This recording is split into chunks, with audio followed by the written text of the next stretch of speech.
महाराज जी, कर्मों में सबसे उत्तम कर्म कौन सा है? जो भगवान को समर्पित किया जाए। यत करो, जो भी कर्म है, उत्तम कर्म वही है जो भगवान को समर्पित किया जाए।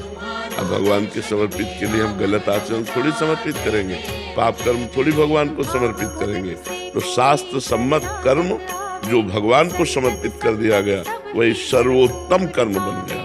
देखो, लोग गंदे मार्ग में आनंद ढूंढ रहे हैं, शराब पीना, मांस खाना, व्यभिचार करना, अंडा खाना, मछली खाना, जीव जंतुओं को, वो उसमें आनंद खोज रहे हैं। किसी भी जीव को अगर कष्ट पहुंचाओगे तो लाख गुना बढ़कर कष्ट वो तुम्हें प्राप्त होगा।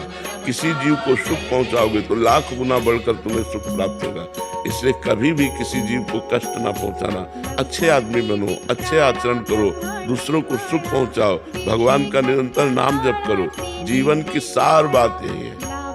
अगर बुरे कर्म करोगे तो भगवान को अर्पित नहीं कर पाओगे। बुरे कर्म का बुरा नतीजा, परहित सरिस धर्म नहीं भाई।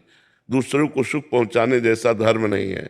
हम दूसरों को सुख पहुंचाएं, परोपकार करें और वो कर्म भगवान को समर्पित करें।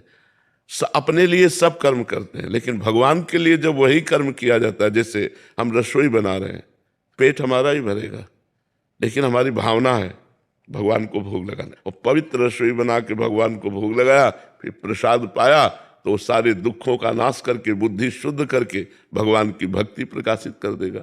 भोजन वही, अब तुरंत बनाया और खाने लगे, वही भोजन। भोग लगाया और फिर प्रसाद रूप से पाया, बहुत अंतर हो गया।